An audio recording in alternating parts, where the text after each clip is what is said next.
पुणे शहरातील वाढत्या लोकसंख्येमुळे अनेक भागात पाणी टंचाई समस्या आता जाणवू लागल्याचं अनेकदा पाहायला मिळतंय। अशातच हीच शहरातील पाण्याची गरज लक्षात घेता एक महत्त्वाकांक्षी प्रकल्प हाती घेण्यात आलाय।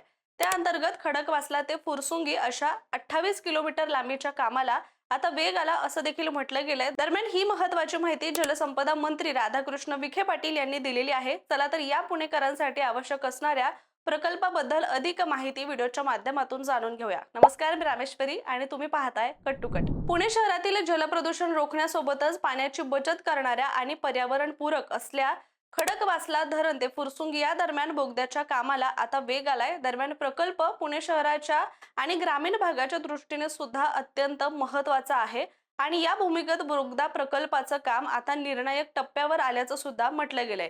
मंत्री राधाकृष्ण विखे पाटील यांनी विधानसभेमध्ये या प्रकल्पाबाबतची माहिती दिली आहे। त्यावेळी त्यांनी सांगितलं की हा प्रकल्प पुढील 2 वर्षांमध्ये पूर्ण करण्याचं उद्दिष्ट सरकारने ठेवलेले आहे। यामुळे पुण्यातील पाणी गळतीचा प्रश्न लवकरच मिटणार असून हजारो हेक्टर शेतीला सुद्धा नवसंजीवनी देखील मिळणार आहे। सोप्या शब्दात या प्रकल्पाबद्दल समजून घेऊया।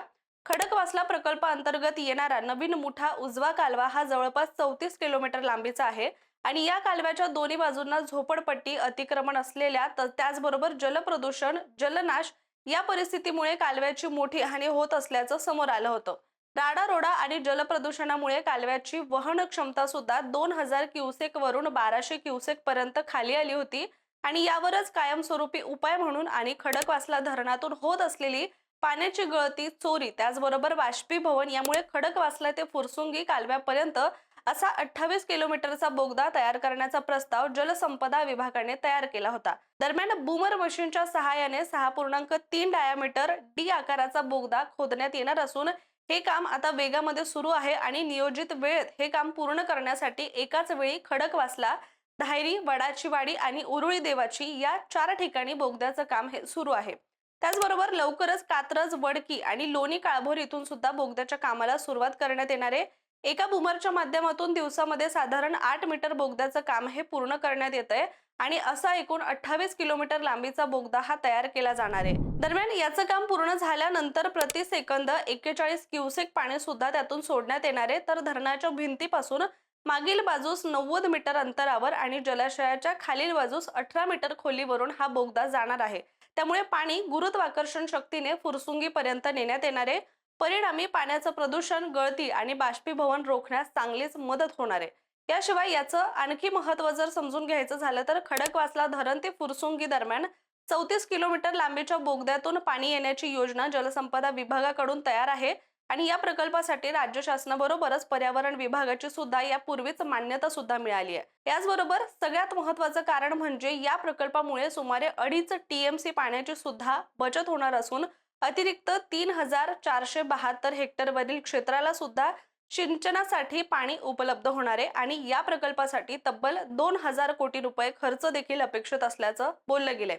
या प्रकल्पासाठी हैदराबाद येथील मेघा इंजिनिअरिंग या कंपनीला या कामाचं कंत्राट देण्यात आलं असून कर्नाटक, आंध्र प्रदेश आणि तमिळनाडू इथून 150 कर्मचारी पुण्यामध्ये आणले गेल्याचं म्हटलं गेलंय आणि या कर्मचाऱ्यांमध्ये अगदी इंजिनिअरिंग पासून ते अगदी प्रकल्प व्यवस्थापक आणि इतर अनेक कर्मचाऱ्यांचा सुद्धा समावेश आहे।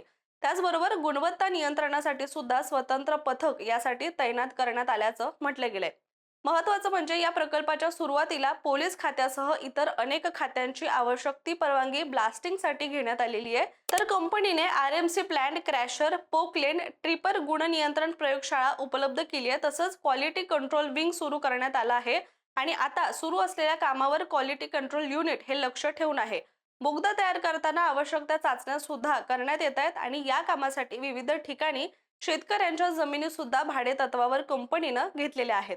दरम्यान खडकवासला धरणातून फुरसुंगीपर्यंत उघड्या कालव्याद्वारे पाणी नेलं जातं, मात्र शहरीकरणामुळे या कालव्यातील पाण्यात मोठ्या प्रमाणात कचरा टाकला जातोय। शिवाय बाष्पीभवन आणि गळतीमुळे सुद्धा जवळपास 2.5 ते 3 टीएमसी पाणी हे वाया जात असल्याची गंभीर परिस्थिती उद्भवली होती। त्यामुळे पाण्याचा हाच अपव्यय टाळण्यासाठी संपूर्ण मार्ग बंदिस्त बोगद्यातून नेण्याचा निर्णय जलसंपदा विभागाने घेतलेला आहे आणि या बोगद्यामुळे पाण्याची बचत तर होईलच, पण शहराला शुद्ध पाणी सुद्धा मिळण्यास मोठी मदत होणार असा विश्वास सुद्धा व्यक्त केला गेलाय। याबद्दल विधानसभेमध्ये बोलताना जलसंपदा मंत्री राधाकृष्ण विखे पाटील यांनी सांगितलं की हा बोगदा साधारणतः 28 किलोमीटर लांबीचं असून त्याचं काम आधुनिक तंत्रज्ञानाचा वापर करूनच केलं जाणार आहे आणि या प्रकल्पामुळे सध्याचा उघडा कालवा हा बंद झाल्यास त्या ठिकाणी उपलब्ध होणारी जागा ही शहराच्या इतर विकास कामांसाठी सुद्धा किंवा रस्ते रुंदीकरणासाठी सुद्धा भविष्यामध्ये वापरता येणं हे शक्य होणार आहे। यामुळे पुण्याच्या वाहतूक कोंडीवर सुद्धा भविष्यात सकारात्मक परिणाम होऊ शकतो असं देखील म्हटलं गेलंय।